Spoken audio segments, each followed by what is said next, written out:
All right, 8 minutes before 10 o'clock. Thank you for tuning in. You know, we have this park here in our town, Silver Springs. It used to be a theme park. Now it's a state park, and I know most of you know that. I'm saying that on behalf of for the benefit of our guest who's listening in. I hope she can hear us. And anyway, so, you know, years ago, the thing to do in Florida was to get tourists to come here. Well, that's still our thing. But we got tourists here differently than we do now. And now we have roller coasters and rides with little children singing "It's a Small World." Back then, we used to just show them the trees and the rivers and the animals, and there weren't really that many animals. So some guy thought, let me bring some monkeys in. Well, long story short, and I'm sure you've seen the news, there was a video on the internet about a month ago. This family said the monkeys were attacking them. Yeah. They weren't, but they said they were. Now everybody thinks they are. So all you have to do is read this next book, and you'll really believe that the monkeys will be attacking you when you go over there. I love this book. Jen Phillips has written this. It's a wonderful book. It's called Fierce Kingdom. It is a thriller novel, and you will be hiding when you go to Silver Springs to keep away from the animals over there. And the murderers. Jen Phillips. Good morning, Jen. Thank you for being on. This is a different kind of book. I've never read this story before. Good morning, Jen. Thank you. Good morning. Thank y'all for having me. Oh, you're welcome. Where are you calling from? Birmingham, Alabama.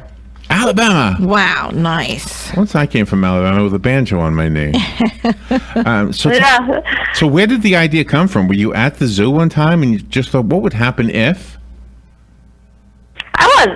That pretty much hits the nail on the head. I had actually, you mentioned that it's a thriller. When I started, I had been thinking I wanted to write a story that dealt with motherhood. And I was at the zoo one day with my 4-year-old, and I'm staring at the flamingo exhibit for the 378th time. You have a lot of time to think as you're wandering around the zoo with your child for when you're in a pattern where you're doing day after day. Lot of good thinking time. And yeah, I think probably because of one of the kind of stories that are all too common on the news now. Thought, what would we do if someone came in with a gun right now? Where would we go? Yeah. If he were with me, then what would that mean?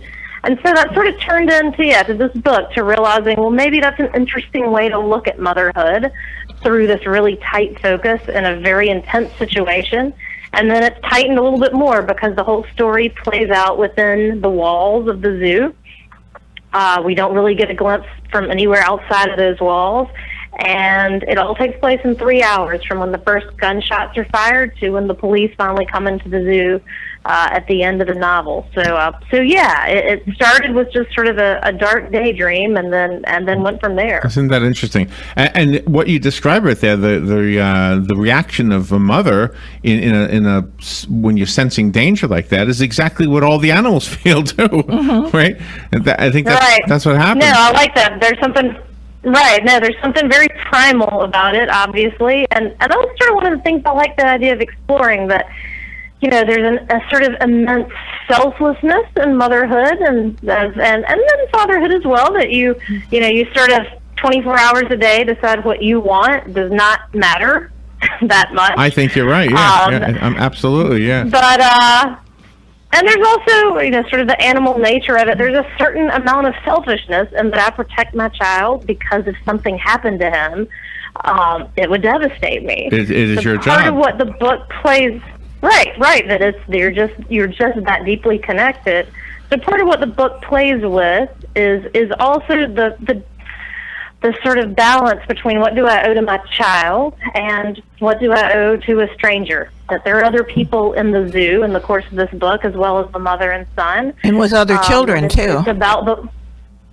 Correct. Mm-hmm. So what do you owe your child? What do you owe someone else's child? And Joan, the mother, is really wrestling with that the whole book. And I think a lot of people would love to believe that if they saw someone in danger, that they would risk their life for someone. Right. And yet, if you ask them, would you risk your child's life? That's a really different thing. Absolutely so not. Those are some of the questions. And you have the different ages of the children. I mean, you've got the 4-year-old, but you also have a baby. And how do you keep a baby quiet? Right. There's a baby in the zoo who plays a role. There's a 16-year-old girl as well. There's So yes, we have sort of a wide range, and then we also made a retired teacher who has her own sort of perspective on children and how they grow up, and then we made one of the shooters as well. So all these people are sort of thrown together who've never met, and yet, right, their lives wind up being much more connected than they would have guessed. Wow. And of course, finding out how that all comes to an end is why we want to talk about the book, but we're never going to tell you because otherwise we have ruined our relationship with whoever got you on the air with us. I do feel like I should say there are no actual attacking monkeys. Just clarify that there's not a moment where the monkeys get No, them. but you don't. I guess what I was trying to say is you don't need, like at Jurassic Park, you don't need dinosaurs in today's world. People are scary enough, right? No. And that is exactly right, yes. And one of the interesting things is the people that are trying to hide you see the perspective from the animal's eyes, because Joan is in one point in this foliage and then she thinks she's safe, but she can see through it, so she decides she's going to move somewhere else, and that is pretty awesome how you did that. Right. No, there's that overlap between animals and people, and right, the lines are a little blurred. Mm-hmm. Did you have to study animal behavior to write the book? I did not.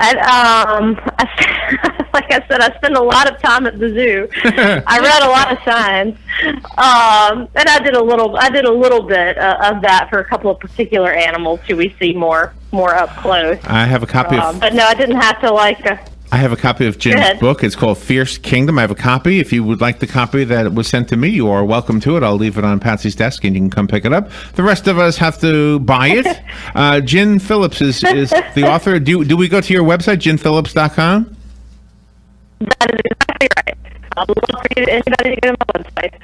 Okay. Nice. On Facebook. On Facebook, and Jen, thank you for being on the air with us today. That was fun.